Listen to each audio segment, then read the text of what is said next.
Hey everybody, today doing a quick video. I'm going to service my axles here. They have the Easy Lube set up with the grease zerd on the end of the spindle here. We're just going to pump some fresh grease in, get it nice and clean.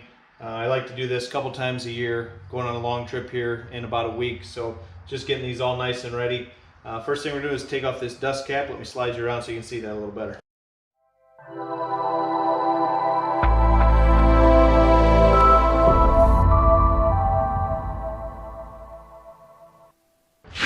Alright, get this dust cap off. All you really need is a flathead screwdriver. Don't even need to take the wheel off. Just pop in there behind it. See that one popped right out. Set that up here. And now you can see our grease zerd is right there. You can see we got nice fresh blue grease in there. It all looks good. So I'm not going to pump too much through. If you are flushing all of your grease, I haven't hardly run the trailer with this grease on it, so I'm not going to. I'm just going to pump some through, make sure we got fresh grease all the way.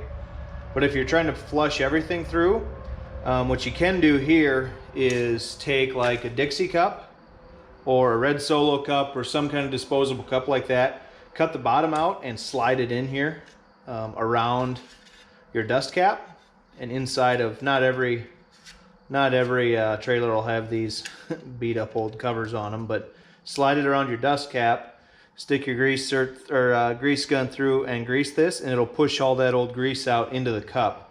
Then you just pull the cup off there and throw it away when you've got your fresh grease through.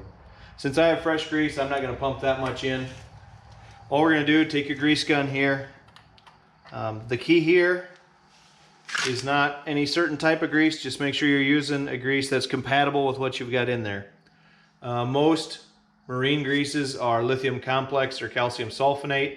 If you don't know what was in there, probably a good idea just to pull it all off and flush everything, clean everything up and put new grease in. But if you know what's in there, just try to match the type. That way you don't run into any issues with grease incompatibility down the road. I'm using the same thing as I put in there, so that's no issue. All I'm going to do from here is I'm going to spin and pump a little in. And spin and pump a little in. You want to be spinning while you do this.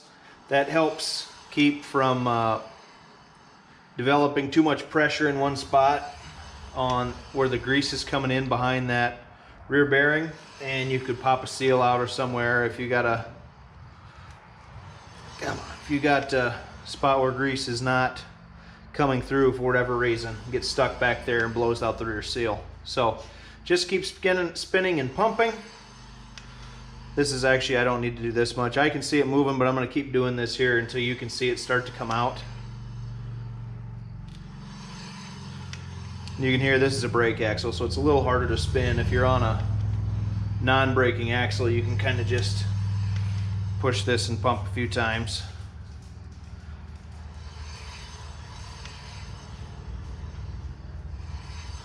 One thing here, do have your trailer on a jack stand when you're spinning it around like this, just a little safer.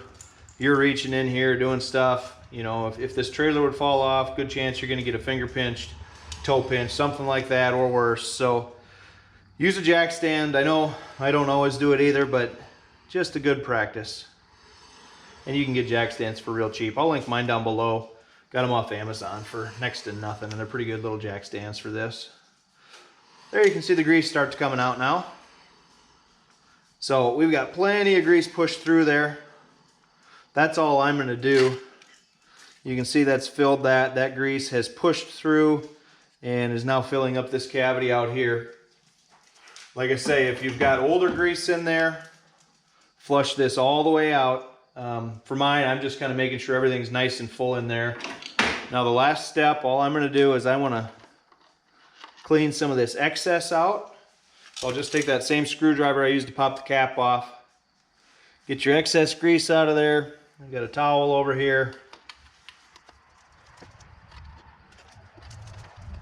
You would not have to do that in actuality, but I like to have a little space in there for heat expansion and things. Then the next thing I'm going to do before I put this back on, I'm just going to take a little grease. If you reach in here, be careful, this edge can be kind of sharp, but I'll just grab a little grease there. And I'm going to put it in, I don't know if you can see that, there's a little dimple inside the lip there.